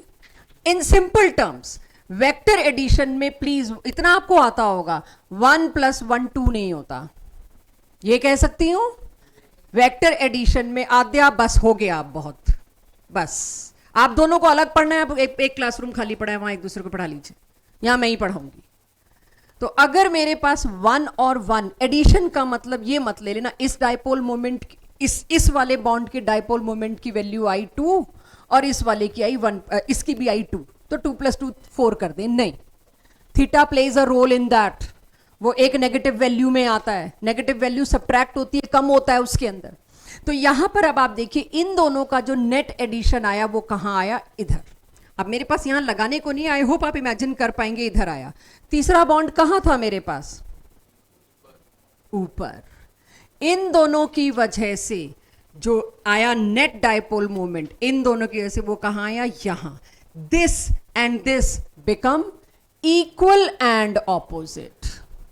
इक्वल को अगर चैलेंज करना हो तो अपना वेक्टर एडिशन पढ़ लीजिएगा कि मैम ये तो 1 + 1 2 होना चाहिए था और ये 1, आपने इक्वल कैसे कर दिया? There comes the role of angle. दोनों ऐड होके 2 होने लगे, बट आपके थीटा ने रोल प्ले कर दिया, फ्रैक्शनल वैल्यू और नेगेटिव वैल्यू आई, and it came out to be exactly equal to this. तो अब एक मेरे पास डायपोल मोमेंट इस डायरेक्शन में है, एक डायपोल मोमेंट इस डायरेक्शन में है। तने बाद में नोट कर लेंगे यार, बहुत इंपॉर्टेंट चीज है, इसमें डाउट ना आए, ऐसा मेरे साथ 25 साल में नहीं हुआ है, तो नोट करने के लिए बाद में। ये वाली चीज कहाँ दिख रही है बोर्ड पे? नहीं दिख रही है। You are busy in writing. Why? मुझे पता ये टॉपिक कितना पेनफुल होने वाला है अगर नहीं समझ पाए तो। So net dipole moment in दोनों का किस डायरेक्शन में? इसमें, इसका इस डायरेक्शन में। Both are opposite but equal also. Equal and opposite cancels totally. 3 polar bond होते हुए भी इसका डायपोल मोमेंट क्या आया? 0। Molecule is non polar. अभी मत लिखिएगा, 2-3 सवाल पूछने दीजिए, क्योंकि चौथे से तो आपको फिर और कॉन्फिडेंस आना शुरू होगा। कोई भी सिमेट्रिकल ज्योमेट्री अगर आई, आंख बंद करके उसका डायपोल मोमेंट 0 करिएगा, सारे कट कटा के नेट 0 हो जाएंगे।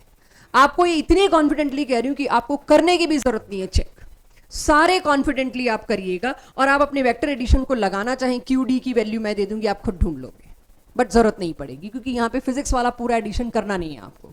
माय पॉइंट, क्या ये पोलर होगा? क्योंकि इसमें इन दोनों का नेट कहां आया? इधर।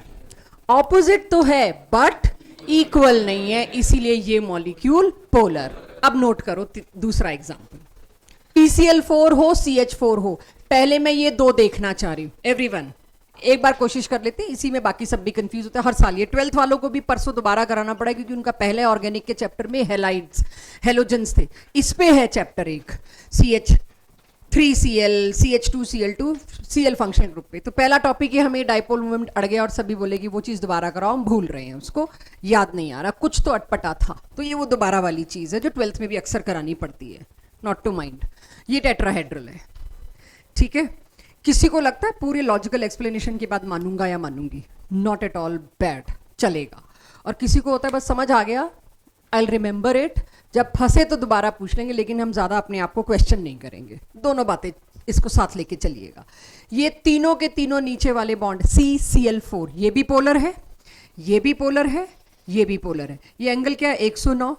109, 109, इन तीनों का नेट वेक्टर एडिशन आया इस डायरेक्शन में, and it will come exactly equal to this. अभी वीर बहुत हो गया, आप सीधे बैठ जाओ, गिरने वाले हो नींद में। आ रही है? अच्छा ठीक है, फिर भी यूं हो रहे थे तो इसलिए मुझे कहना पड़ा।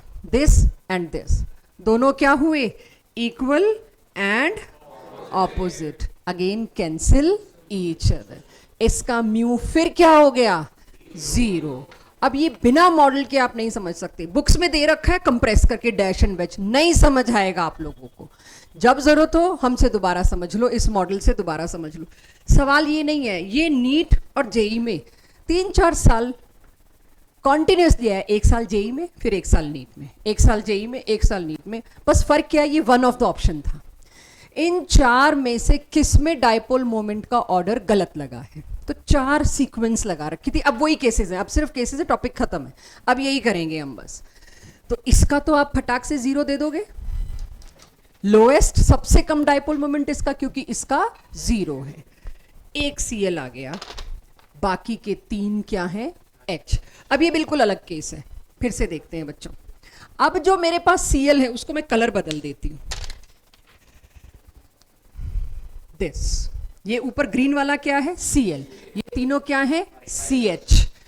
कार्बन और हाइड्रोजन में इलेक्ट्रोनेगेटिविटी डिफरेंस है मात्र 0.2 या 0.1, उसे तो टोटली इग्नोर कर दो, जैसे ये तीनों है ही नहीं।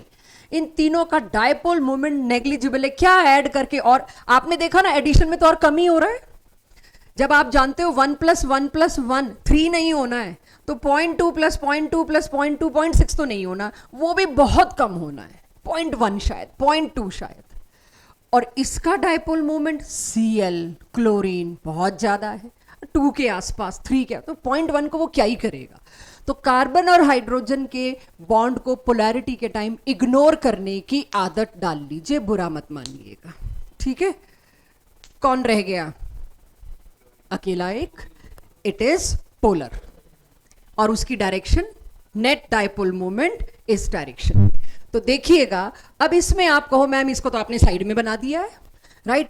ये भी कंफ्यूजन आते हैं, जब पढ़ाया था तो Cl ऊपर, अगर मैं Cl नीचे लूं तो मेरा आंसर बदल रहा है, नहीं बदलना चाहिए। ये डैश क्या है? Cl नीचे, तो लोग क्या प्रॉब्लम है, हम Cl को नीचे ले लेते हैं, व्हाट्स द इशू। ये तीनों तो वैसे ही किसी काम के नहीं है, तो नेट डायपोल मोमेंट सिंगल वही है। तो नेट डायपोल मोमेंट है, और आप ये बड़े आराम से बता सकते हैं। अब ये डायपोल मोमेंट रखे बैठा है, यानी इसकी वैल्यू इज नॉन जीरो। हमें 0 और नॉन जीरो में ही चलना है बस, उसके आगे का काम फिजिक्स में डाल दिया गया, वेक्टर एडिशन सीखो वहां पे। 2 Cl, confusion starts when this occurs, 2 Cl। तो करें मेरी मदद, इन 2 बॉन्ड को तो छोड़ ही दूं, हाइड्रोजन हाइड्रोजन को, ये 2, इन 2 का नेट किधर आएगा? तो पोलर तो है, ये तो मेरी क्लास बता लेगी कि इन दोनों का नेट इस डायरेक्शन में, ma'am it is polar. But अकेला क्लोरीन वाला जो था, अगर मैं अकेला क्लोरीन वाला बात कर रही थी तो उसका डायपोल मोमेंट ऐसे दिखा रही थी। इसकी वैल्यू आप मुझे बताइए, इसको उस केस में काटने वाला कोई था? Vector addition is just cutting, value को कम कर रहा है वेक्टर एडिशन। क्या इसको कम करने वाली कोई चीज थी? नहीं, तब तो मैंने तीनों इग्नोर कर दिए थे एक Cl में। अब मेरे पास 2 Cl है, ये दोनों किस काम में लगे हुए हैं? एक दूसरे को काटने में, वैल्यू नेगेटिव करने में, सब्ट्रैक्ट करने में। तो एक अकेले Cl वाले का डायपोल मोमेंट ज्यादा कि 2 वाले का ज्यादा? अकेले वाले। ये 2 तो एक दूसरे को काट रहे हैं, इससे तो एक भला अच्छा था कि मेरा डायपोल मोमेंट पूरा जिंदा था इस डायरेक्शन में। चेक फिर से, ये मेरी फिंगर, उसका डायपोल मोमेंट पूरा अपना जिंदा था इस डायरेक्शन में। दूसरा Cl आया, वो इधर, बेटा एडजस्ट करो और नेट यहां लाओ, ना तेरी चलेगी ना मेरी चलेगी, नेट बीच में लाओ। नेट बीच में लाने के चक्कर में इसका जो अकेले का था उसको भी काट दिया हमने, यानी 2 Cl आ गए, 2 नेगेटिव स्पीशीज आ गई, 2 पोलर बॉन्ड आ गए, और डायपोल मोमेंट ओवरऑल क्या हो रहा है? कम। ये नॉन पोलर है, एग्रीड। अब तो नॉन पोलर की बात ही खत्म होगी, किसका डायपोल मोमेंट इन तीनों में कम, ये ढूंढ रही हूं मैं। अब सोचो बच्चों, तीसरा भी क्लोरीन आ गया। हाँ, तभी तो नॉन जीरो वैल्यू लिखी है। आई एम सॉरी, ये केस पोलर है, ठीक है, स्लिप ऑफ टंग, ये केस बिल्कुल पोलर है, लिखा भी वही है। अब 3 Cl आ जाते तो इस एक हाइड्रोजन को तो इग्नोर ही कर दूं, ये तो कोई रोल ही नहीं प्ले कर रहा, नॉन पोलर बॉन्ड सा टंगा हुआ है। इन तीनों में क्या है, इस एक को अब एक नहीं काट रहा, इस एक को अब 2-2 काट रहे हैं, तो इन तीनों का इफेक्ट फिर इस डायरेक्शन में आएगा और तीनों एक दूसरे को काटने में इतना कम कर गए कि इसका डायपोल मोमेंट कम हो गया, ऑल्दो इट इज पोलर। तो यहां ये नहीं पूछा जा रहा कौन कौन से पोलर हैं, आप फटाक से बोल दोगे ये 3 तो पोलर है। पूछा क्या गया है, जो 4 साल लगातार ये क्वेश्चन आया है उसमें पूछा गया अरेंज ऑर्डर 1 2 3 4। तो मेरी क्लास मेरे को हेल्प करे, आद्या सबसे कम डायपोल मोमेंट किसका? उसका मतलब first second third fourth, first case ना, मतलब उसमें है ही नहीं, बिल्कुल सही। सबसे ज्यादा किसका प्रभनूर? फोर्थ, क्योंकि उसमें 3-3 Cl हैं। की गल किधर हो पूरी 10 मिनट से? जितने Cl आते जा रहे हैं वो उस अकेले को और काटते जा रहे हैं। तो सबसे ज्यादा पोलर कौन? जिसमें एक ही Cl है। तो ट्रेंड में हमेशा मोस्ट और लीस्ट पहले डिसाइड किया करो, वो आ गया तो अंदर घुस पाओगे, नहीं तो क्वेश्चन छोड़ो, ठीक है। अब मुझे बताओ, क्या इसमें मैं एक हिंट डाल सकती हूं? जितने Cl बढ़ते गए डायपोल मोमेंट उतना कम होता गया, ठीक है। तो ये हुआ यहां पर। अब बताओ बीच में किसको लगाऊं? यहां क्या लिखूं? फोर्थ, चलो मान ली जो कह रहे हो। फिर ये हुआ ऑर्डर।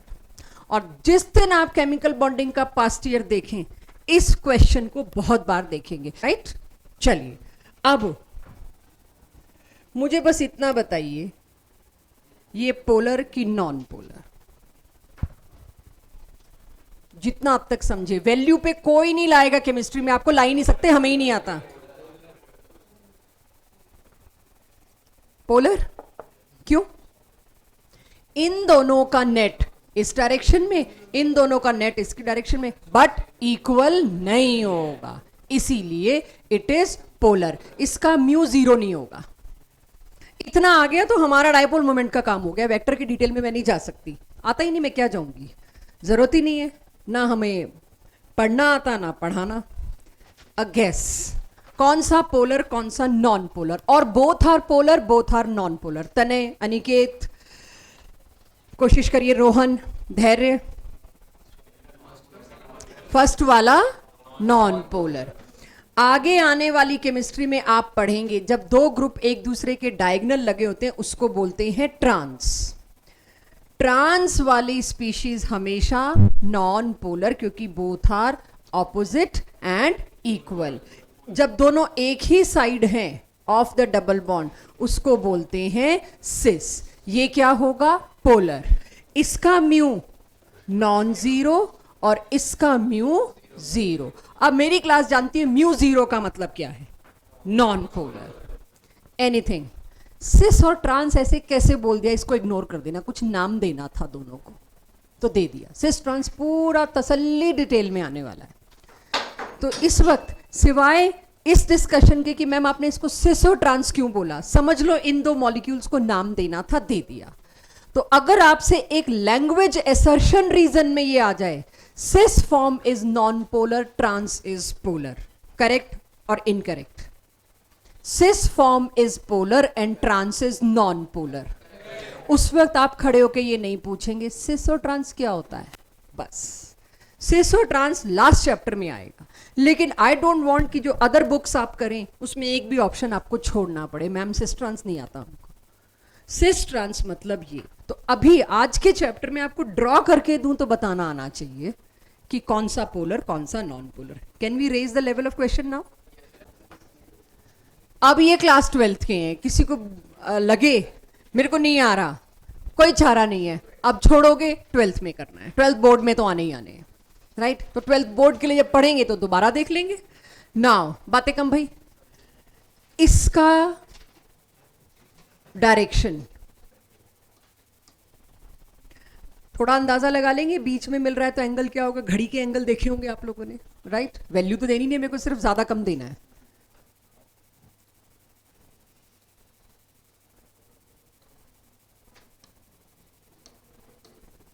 इसका तो 0, इतना तो आदत पड़ गई, गुड, इतना तो आ गया हमको।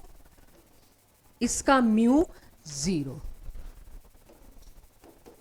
क्लास 12 में बस इसको ऑर्थो बोलेंगे, इसको मेटा बोलेंगे, इसको पैरा, क्लास 12 की एनसीईआरटी। और पूछ रखा है ऑर्थो मेटा पैरा का डायपोल मोमेंट का ऑर्डर लगाइए। तो ऑर्थो मेटा पैरा का हेडेक अभी नहीं लेते, मैं लिख देती हूं फिर भी यहाँ पे। ये होती है ऑर्थो, पड़ोसी पोजीशंस को ऑर्थो कहते हैं, आईयूपीएससी नेमिंग पढ़ेंगे ना आप। ऑल्टरनेट पोजीशन को मेटा, जस्ट ऑपोजिट पोजीशंस को कहते हैं पैरा। पैरा वाला आइसोमर, क्योंकि स्ट्रक्चरल आइसोमर्स हैं, पैरा वाला आइसोमर का डायपोल मोमेंट है 0। मुझे बताइए आपकी गट फीलिंग, आपने जो भी मैथ्स फिजिक्स में पढ़ा है, मेरे से नहीं, उसके हिसाब से मुझे बताइए इन दोनों में किसका म्यू बड़ा होगा। ठीक है, कोई पूछ ले तो मैं तो वहीं गई, 60 डिग्री एंगल सोच के जो भी आप कर सको। आज तक जरूरत पड़ी नहीं कराने की, तो मैंने भी नहीं पढ़ा, कोई अड़ जाए कल को तो मैं पढ़ के पढ़ा दूंगी। बट सबसे ज्यादा डायपोल मोमेंट किसका? ऑर्थो का। Ortho, then meta, then para. ये 2021 या 22 में आया हुआ क्वेश्चन है। ये पूरे जो मैंने स्लाइड बनाई है, 4 ऑप्शन, उसमें एक ऑप्शन तो ये थी और ऐसे अरेंज कर रखा था, राइट, ऐसे, और फाइंड इनकरेक्ट ऑर्डर। तो ये तो सारे ग्रूम्ड, सारे पढ़े लिखे जाते हैं, सबको आता होता है। ऑप्शन ए तो जी पक्का करेक्ट है, ठीक है, इसमें कोई गलती नहीं करता। फिर आती है ऑप्शन बी। भाई ऑप्शन बी में भी अगलों से गलती नहीं होती, वो होती है ये, इसका डायपोल मोमेंट 0 होगा बिना वेस्पर। जिसको वेस्पर नहीं आता, अच्छा अभी नोट मत करना, मैं कुछ चीजें मिटा के गलत करूंगी फिर सही करूंगी, ताकि आपसे जो गलती होनी है वो मैं आपको दिखा सकूं। अभी नोट मत करना। अब अगर आपको वहां पर, और ऐसे सजा के नहीं देते तो हमें पढ़ाते वक्त सजा के देना है। 4-5 कंपाउंड दे रखे हैं, इसमें से पोलर ढूंढो। तो अगर मैंने एक कंपाउंड ये दे दिया पोलर है, ये दे दिया पोलर है, ये दे दिया नॉन पोलर, 2017-16 के बाद सबको आ गया ये, क्योंकि आ चुके क्वेश्चन। छोड़ दिया, ये नहीं पूछ सकते, तो 12th बोर्ड का हो गया क्वेश्चन। अब ये जो बच्चा CL पैरा करके आया है कि इसका डायपोल मोमेंट ऊपर और ये नीचे विल कैंसिल, वो इसका भी कैंसिल कर देगा बिना ज्योमेट्री सोचे, तुक्का। ज्योमेट्री कैसे नहीं सोच सकते आप, वेस्पर कैसे नहीं लगाओगे, ये C triple bond N, C triple bond N, shape क्या होगी? लीनियर। लीनियर माने सीधा। तब जाके मैंने ये U लगाया। पोलर बॉन्ड कौन सा है इसके अंदर? ये और ये, इक्वल एंड ऑपोजिट। यही आपने ये कर दिया होता।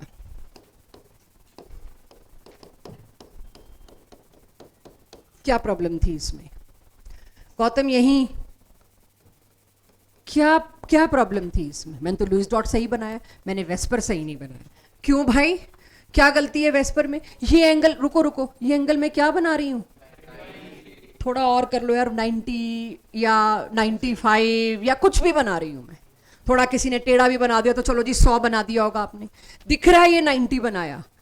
एंगल 90 का मतलब क्या है? ये दिस, क्या कार्बन के 2 पाई बॉन्ड हो तो कितने पार्टिसिपेट करते हैं बॉन्ड फॉर्म हाइब्रिडाइजेशन में? सिर्फ 2। हाइब्रिडाइजेशन क्या हुई? sp।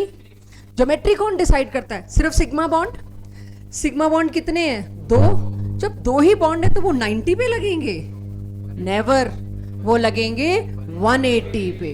तो किसी ने वेस्पर चेक करना है ना, और जेई में ऊपर पहुंचाने हैं बच्चे। जेई या CUET या नीट, सारे एग्जाम्स का पर्पस क्या है? पिरामिड बनाना। नीचे वाले छूटते जाएं और ऊपर आते जाएं। तो किसी ने अगर आपको वेस्पर पे क्वेश्चन देना है, VBT पे, वो सीधा डायपोल मोमेंट दे देगा, सारा कुछ आके उसके।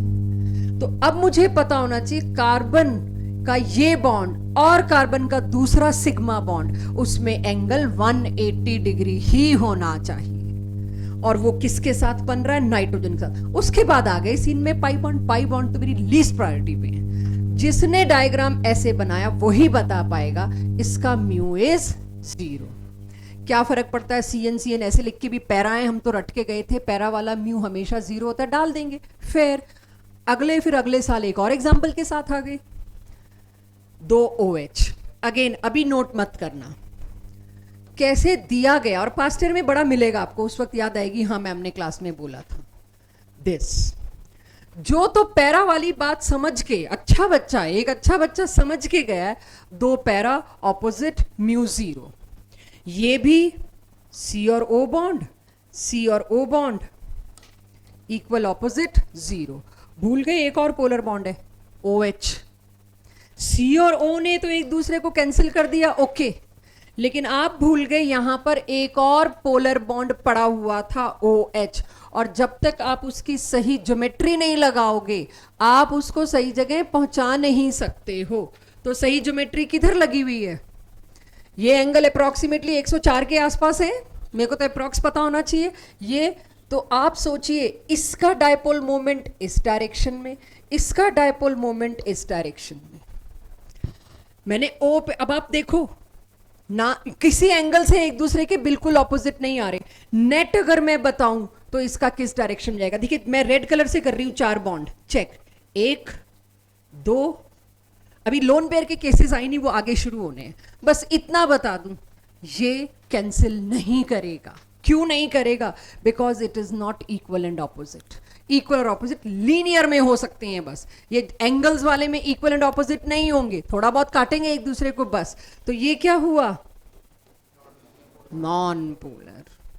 जी, सिस ट्रांस नहीं। इसका क्या मतलब होगा? पोलर। Sorry my bad. हाँ जी तनय कुछ कह रहे हो? नहीं, इसको सिस नहीं बोल सकते। सिस सिर्फ डबल बॉन्ड के एक साइड दो चीज लगे, सिस ट्रांस का बिल्कुल लोड मत लो तुम। इसको बोलते हैं पैरा, एक दूसरे के बिल्कुल ऑपोजिट लोकेशंस पे लगे हुए पैरा, एक दूसरे के डायगोनल लगे हुए सिस। पैरा होता है सिर्फ बेंजीन रिंग का एड्रेस, वो होता है सिस ट्रांस किसी भी डबल बॉन्ड का एड्रेस। ठीक है, इसको पहले नोट करिए, फिर लास्ट केसेस की तरफ चलते हैं।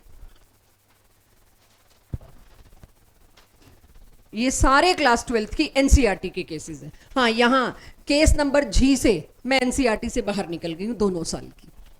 एफ तक सारा आपका एनसीईआरटी था। इसके बाद अब जो मैंने पूछने, अब सिर्फ कंपटीशन के लिए। अब आगे दिमाग वाले, सिंपल, कोई लंबे चौड़े उसमें स्ट्रक्चर्स नहीं, कुछ नहीं। लेकिन मैं अमोनिया का डायपोल मोमेंट आपको बता रही हूं, तब आप इसका बताना। अगर कोई मेरे से पूछे NH3 पोलर है कि नॉन पोलर है, पहले तो मेरे को ज्योमेट्री बनानी पड़ेगी, उसके बिना तो मैं बोल ही नहीं सकती। अच्छा, ज्योमेट्री के लिए पहले क्या सोचूंगी? 3 बॉन्ड पेयर और 1 लोन पेयर, 4 माने टेट्राहेड्रल, बट उन 4 में एक क्या है? Lone pair. तो टेट्राहेड्रली अरेंज हुए, लोन पेयर का कॉर्नर गायब किया, तो ज्योमेट्री क्या हो गई? पिरामिडल। तो मैंने बनाया पिरामिडल। अगर इतना आता है तो शुरू कर सकते हैं dipole moment. It is pyramidal. Pyramidal है। अब देखो, अभी तक तो सारे में ऑपोजिट ऑपोजिट समझाई जा रही थी, अब सेम डायरेक्शन वाले केसेस आएंगे। ठीक है, जिसका मन करे साथ साथ नोट करे, बट मैं अब रुकूंगी नहीं, मैं पेस में चलूंगी, जरा आप समझ लें, स्लो पेस में, फास्ट में नहीं। मुझे आप बच्चे बताइए, इन तीनों पोलर बॉन्ड का नेट एडिशन पार्थ किस डायरेक्शन में जाएगा? एरो देखो, बीच में किस, बीच में मतलब ऊपर के नीचे? क्यों नीचे? एरो किधर जा रहा है? एरो इज द डायरेक्शन ना। अब तक जो केस में ला रही थी उनमें एरो नीचे थे, CCl CCl CCl। एरो का हेड किसके पास बन रहा था? तीनों Cl के पास। तीनों नीचे थे तो उन तीनों का नेट भी नीचे। वेक्टर माने डायरेक्शन, डायरेक्शन का रिस्पेक्ट करिए। अब एरो का हेड किधर है? ऊपर। तो तीनों का, एवरीवन, तीनों का वेक्टर एडिशन किधर जाएगा? ऊपर, नेट। लेकिन ये नेट नहीं है, लोन पेयर का भी बड़ा तगड़ा डायपोल मोमेंट है। चारों एक ही लाइन में चल पड़े, हाँ या ना? ये और ये चारों एक ही लाइन में चल पड़े हैं, तो कैन यू इमेजिन इसका डायपोल मोमेंट कितना ज्यादा होगा? कोई कैंसिल नहीं हो रहा, यहां जेन्युइनली सारे एक डायरेक्शन में चल रहे हैं।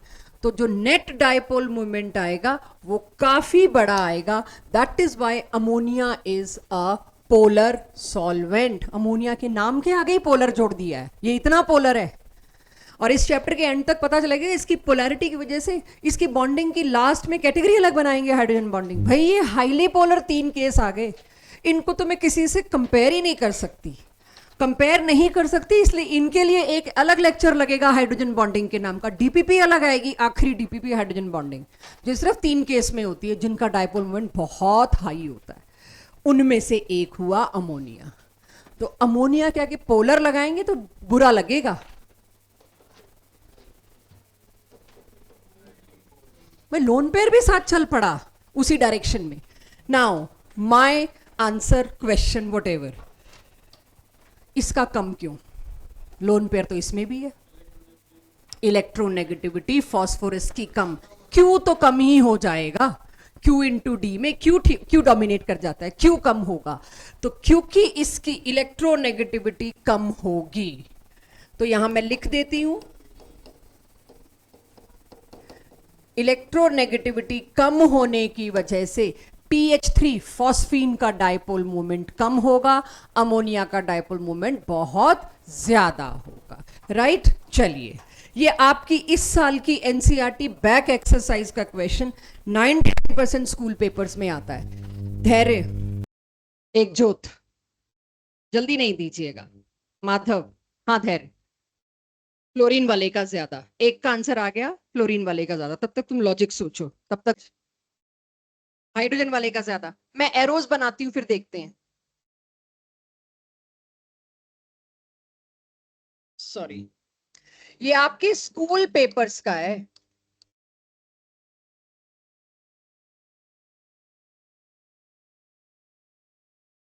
अब तो हो गया धैर्य, वो क्या कहते हैं, अब पछतावत क्या हो जब चिड़िया चुग गई खेत। जब मैंने टॉपिक शुरू किया था, मैंने एक ही बात बोली थी, इस सब्जेक्ट में ये एरो के लिए टॉपिक बनाया गया पूरा। यहां पर ये 3 एरो और ये ऑपोजिट, कुछ तो डिवाइड करेंगे, कुछ तो तोड़ेंगे नेट डायपोल मोमेंट को। नेट डायपोल मोमेंट छोटा सा इस डायरेक्शन में, लोन पेयर का बिगेस्ट होता है, और यहां सारे एक लाइन में चल रहे हैं। इसका नेट देखिए कितना बड़ा इसके मुकाबले। इसको 2 नंबर में पूछा जाता है स्कूल में। आपको पहले ड्रॉ करना होगा, एरोज बनाने होंगे, फिर बताना होगा इसमें 3 नीचे बॉन्ड पेयर्स का डायपोल मोमेंट जो ऐड हो रहा है, वो लोन पेयर के डायपोल मोमेंट के साथ एलाइन होके ऐड हो रहा है। और इसके अंदर 3 का जो डायपोल मोमेंट आया नेट, वो आया नीचे लोन पेयर का, और इसका ऑपोजिट आ गया। ऑफ कोर्स इक्वल नहीं था, बट ऑपोजिट आ गया, तो नेट डायपोल मोमेंट इसमें थोड़ा छोटा हो गया। डायरेक्शन बेटा नेगेटिव की तरफ होती है ना डायरेक्शन, तो लोन पेयर का नेगेटिव क्या है? लोन पेयर का नेगेटिव मतलब लोन पेयर खुद नेगेटिव है ना। नाइट्रोजन के मुकाबले कंपेयर करो तो कौन नेगेटिव होगा? 2 इलेक्ट्रॉन, एरो का हेड उसकी तरफ जो ज्यादा नेगेटिव है। ठीक है, इलेक्ट्रॉन से ज्यादा नेगेटिव क्या है? गुड मॉर्निंग, कोई बताएगा एरो की डायरेक्शन कैसे डिसाइड होती है? इलेक्ट्रोनेगेटिव की तरफ हेड और टेल पॉजिटिव की तरफ। और टेल को पॉजिटिव की तरफ क्यों रखते हैं? क्योंकि टेल पे एक लाइन खींच के पॉजिटिव चार्ज बनता है। नाइट्रोजन और फ्लोरीन में कौन सा पॉजिटिव होगा? नाइट्रोजन, क्योंकि फ्लोरीन ज्यादा नेगेटिव। हेड हमेशा towards the negative. This clear? अब तक कर कैसे रहे थे अगर एरो की डायरेक्शन डिसाइड नहीं हो पा रही थी तो? या अभी कंफ्यूज हुए हैं? इस वाले रियलाइज ही नहीं हुआ, फंस गए हम। अगर इससे पहले रियलाइज नहीं हुआ तो आई डोंट नो इन सारे केसेस को तुम क्यों कैंसिल कर रहे थे। वेक्टर पढ़ा है कभी? हाँ हाँ, तो फिर वेक्टर वेक्टर मैं बोल रही हूँ।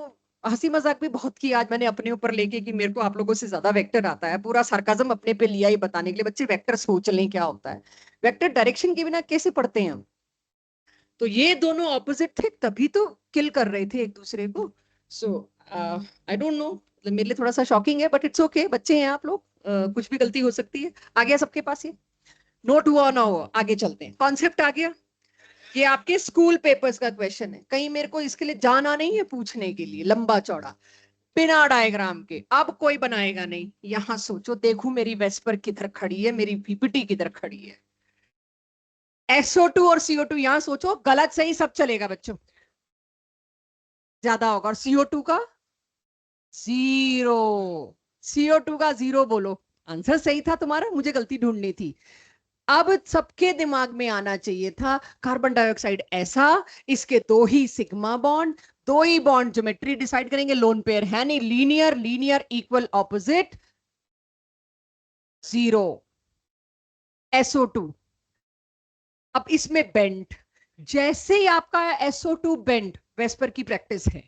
देखिए आप लोगों को बार बार बोलती हूं, टॉपिक यहां बैठ के आ रहा है, साथ के साथ आप आज के सवालों के जवाब दे रहे हो, इसमें आपका स्किल इतना ही है कि यहां बैठ के जाग रहे हो, बाकी आप जीन्स में DNA में इंटेलेक्ट लेके आए हो।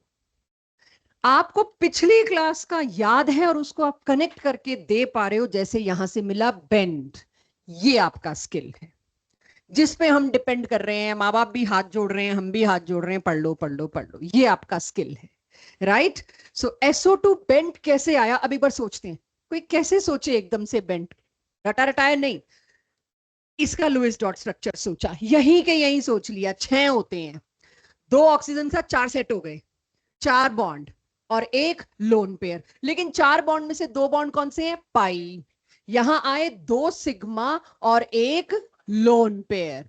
किसी को नहीं जम रहा ये कि नहीं भाई आपका बहुत फास्ट मेथड है, हमको नहीं जम रहा, बना लो 6 डॉट रफ में, कौन देख रहा है, और एक ऑक्सीजन, एक ऑक्सीजन, ये लोन पेयर, 1 2 3, वेस्पर में तो ये 3 चाहिए, 3 आते ही ज्योमेट्री क्या हो गई, ट्रायंगुलर प्लेनर, लेकिन एक कोना किसने ले लिया, लोन पेयर ने, तो सल्फर डाइऑक्साइड ऐसे मिलेगी। तब मत कहना मैम डबल बॉन्ड नहीं बनाए, क्यों बनाऊं डबल बॉन्ड, मेरी ज्योमेट्री जिससे डिसाइड हो रही है मैं वो बनाऊंगी, फिर भी तुमको लगे बना सकते हो। अब चेक, स्कूल में आया तो आपको डायग्राम तो पूरा बनाना पड़ेगा, जीरो तो नहीं हो रहा at least, it is polar and carbon dioxide is non polar. SO3 और O3, very good question, O3 का जीरो होगा, तीनों सेम है। अच्छा SO3 का, उसका भी जीरो होगा, क्यों, वेस्पर नहीं आती तो डायपोल मोमेंट गया, क्लियर आ जाएगा। एक आधे और केसेस हैं इस पे, लास्ट है शायद ये, के एल गया मेरा, अरे नहीं, NCERT स्कूल पेपर्स दबा के भरे पड़े हैं, तेजस तुम कोशिश करो, अब रियलाइज हो गया है तो दे रहा है दुरुस्त है, कोशिश करो कौन सा ज्यादा पोलर, किसी भी पुरानी धारणा पे मत देना, नया सोचना। आद्या, दिशा, अनन्या, लक्ष्मी, देखो पोलर तो दोनों है, ये हिंट मैं दे देती हूँ, NH3 ज्यादा होगा, H2O ज्यादा होगा, H2O ज्यादा होगा, दो लोन पेयर हैं, परफेक्ट, फिर भी क्योंकि ये स्कूल पेपर में आना है तो मैं आपको सिर्फ इसकी वजह से एक नया चैप्टर डाला, हाइड्रोजन, जिसका बनता है वाटर। वाटर यूनिवर्सल सॉल्वेंट क्यों है, उसकी पहली वजह कोई आपसे पूछता है ना, वाटर यूनिवर्सल सॉल्वेंट क्यों लिया, क्योंकि इसके अंदर ना दोनों चीजें सॉल्युबल होती हैं, आयोनिक भी कोवेलेंट भी। आयोनिक क्यों सॉल्युबल होते हैं इसके अंदर, डिसोसिएट हो जाते हैं, इसका डायपोल मोमेंट इतना ज्यादा है, लिसन अभी भी एक मिनट लिसन, वाटर एक यूनिवर्सल सॉल्वेंट है, क्यों, क्योंकि इसके अंदर कोवेलेंट भी सॉल्युबल होता है, इसके अंदर आयोनिक भी सॉल्युबल होता है, लेकिन सॉल्युबिलिटी में तो हमें बताया गया like dissolves like, ionic ionic के अंदर सॉल्युबल होगा, वाटर तो कोवेलेंट मॉलिक्यूल है, लेकिन कोवेलेंट मॉलिक्यूल होते हुए भी इसका डायपोल मोमेंट इतना ज्यादा है कि इसका चार्ज सेपरेशन इतना तगड़ा है, इट बिहेव्स एज आयोनिक और आयोनिक स्पीशीज को अपने अंदर डिसॉल्व कर लेता है। तो यूनिवर्सल सॉल्वेंट होना 10 रीजन है, उसमें पहला रीजन है it allows both to get soluble ionic species as well as covalent species. Why? Because of its dipole moment. तो dipole moment water का सबसे हाई है, हाईएस्ट डायपोल मोमेंट अगर कहीं मिलेगा तो वो वाटर में और कहीं नहीं। हाँ जी, हाँ,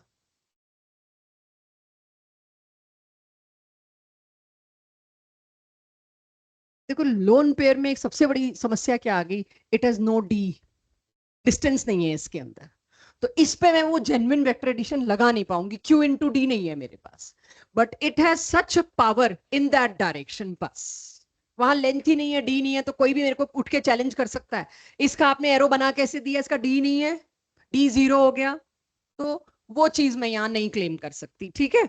जितना कर सकते थे यूज कर लिया। अब आप सोचिए, ये दोनों भी इस डायरेक्शन में, दोनों लोन पेयर भी इस डायरेक्शन में, नेट डायपोल मोमेंट वाटर का हाईएस्ट है, हाई नहीं highest, highly polar, maximum polar, जो मनाए डाल दीजिए। मेरे को पोलैरिटी का ट्रेंड पूछा था, एम लास्ट, डायपोल मोमेंट पे लास्ट। गुरसहेज, अक्षिता, देखो ये दोनों तो कैंसिल, एक ने तो सही बात बोली क्योंकि सिमेट्रिकल है। सारी रेगुलर सिमेट्रिकल ज्योमेट्रीज में आप बिंदास जीरो कर सकते हैं। अब ये दोनों सिमेट्रिकल, एक दूसरे के बिल्कुल ऑपोजिट कर दिया मैंने। अच्छा ये तीनों किस तरह से हैं, वही 120 120 120, ये तीनों भी आपस में लड़ भिड़ के मर लिए, ये दोनों भी, पूरे का क्या हुआ, इट इज नॉन। तो इस पूरे को मैं कह सकती हूं डायपोल मोमेंट। दिस किसका डायपोल मोमेंट सबसे ज्यादा, सी एफ, वेरी ऑब्वियस, जिस तरह से पढ़ाया गया आप सी एफ ही देंगे। लेकिन ये नहीं भूलना चाहिए दोनों चीजें रोल प्ले करती हैं। अब तक देखा मैं डिस्टेंस पे ध्यान ही नहीं दिया, मैंने केसेस ही नहीं दिए जहां पे डिस्टेंस भी सीन में आए। अब तक केसेस सारे वो दे दिए जिसमें क्यू क्यू क्यू पे आंसर आ रहा था। पता, अब तो पता लग ही गया, हिंट दे दी, मतलब इतने तो तुम्हारे पास अकल है, गधे तो नहीं बैठे मेरे सामने, घोड़े बन चुके हैं। सो आई नो घोड़े दौड़ेंगे, तो थोड़ा सा मेरे को भी दौड़ने दो। पॉइंट यहां ये है, क्लोरीन और फ्लोरीन दोनों में आप जानते हो इलेक्ट्रोनेगेटिविटी इसकी क्या है, 4। कोई इसकी याद दिलाए, इन दोनों में इलेक्ट्रोनेगेटिविटी का डिफरेंस है, बट बहुत ज्यादा नहीं।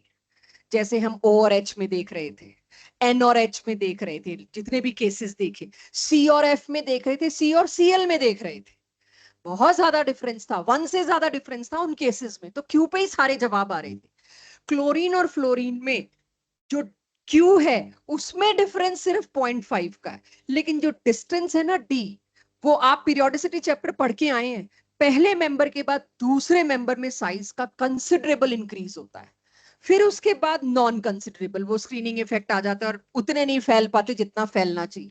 फर्स्ट और सेकंड मेंबर में लगभग 40 पिकोमीटर का डिफरेंस मैंने आपको बता रखा है, इतना अक्सर इससे ज्यादा ही मिलता है, 40 तो बड़ा कंजर्वेटिव होके बोलती।